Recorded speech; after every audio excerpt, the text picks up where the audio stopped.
It's been a debate for several hundred years. When did Vesuvius erupt? Well, I should specify and bury Pompeii because it's a volcano. It's erupt loads.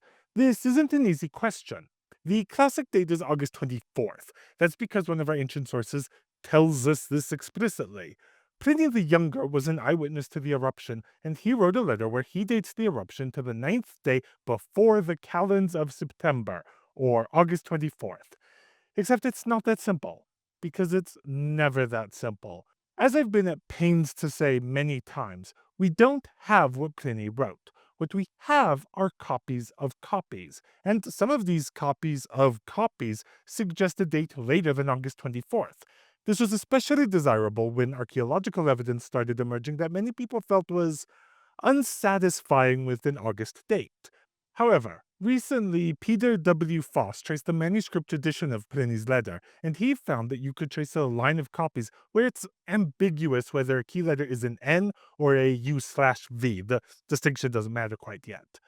He says that it should be an N, but in some 15th century copies it starts to become a V. More things happen and the date starts getting identified with November, which, with the new technology of the printing press, becomes the translation that gets published. Then, Voss argues people essentially twisted our manuscript edition to support whatever date they felt best with. As far as I've been able to tell, Voss's examination has been pretty widely accepted, and it shows that if our manuscript edition is to mean anything, Pliny meant August 24th. But even if Pliny did mean August 24th, there's no guarantee he's right. The letter's from decades later, and as I've said elsewhere, when there was a debate between the founding fathers over when the Declaration of Independence was signed, John Adams proclaimed something like, "What are we to think of history when such discrepancies appear in the memory of living people who were witnesses?" So if you're looking for more evidence, it essentially becomes one side saying, "Here's evidence supporting my claim," the other side going, "Nuh-uh." Like, we have ancient sources saying that the eruption was in autumn, so it can't be August. The other side counters that we have substantial evidence of ancient Romans placing August in autumn. How about a piece of graffito that dates itself to 16 days before the calends of November, or October 17th? One side argues that charcoal isn't a particularly stable writing medium, so it can't have survived very long. But scientists actually ran an experiment where they wrote some stuff on that very wall on October 17th, 2023, and found that by August 24th, 2024, it was still readable. So it easily could have been written the previous year. It proves nothing. How about a coin? The original announcement indicated there was a coin found that must have been minted after August 24th, 79. So proof positive the eruption had to be after that point as well.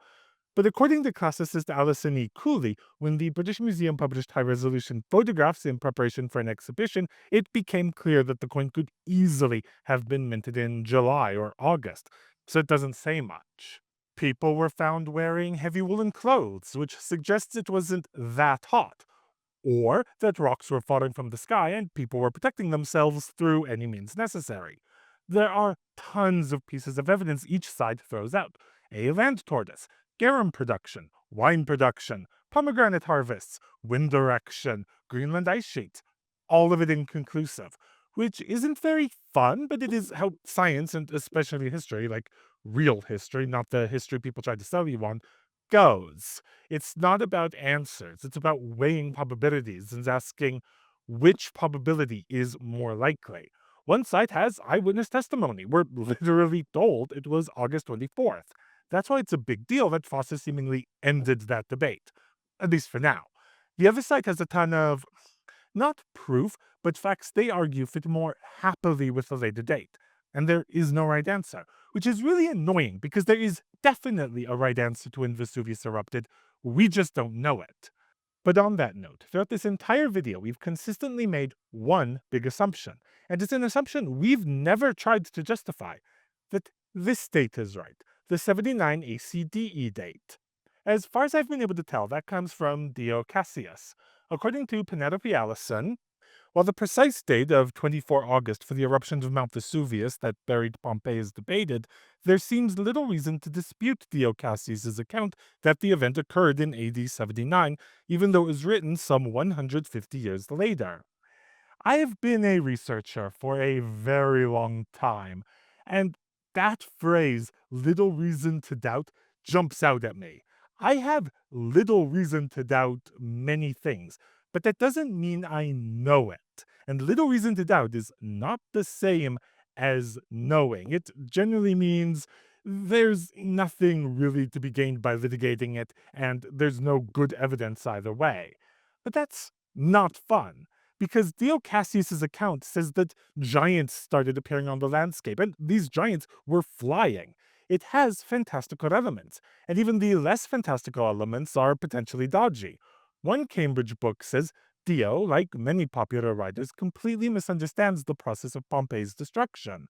And that same Cambridge book notes that the previous paragraph, before the one we care about, contains a misstating, a demonstrably inaccurate accusation against Domitian, and a likely textual error.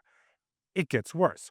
We don't have what Dio wrote. I don't mean this in the same way that we don't have what Pliny wrote. With the later books of Dio, we don't have them at all. No copies, no anything. What we have is an 11th century summary.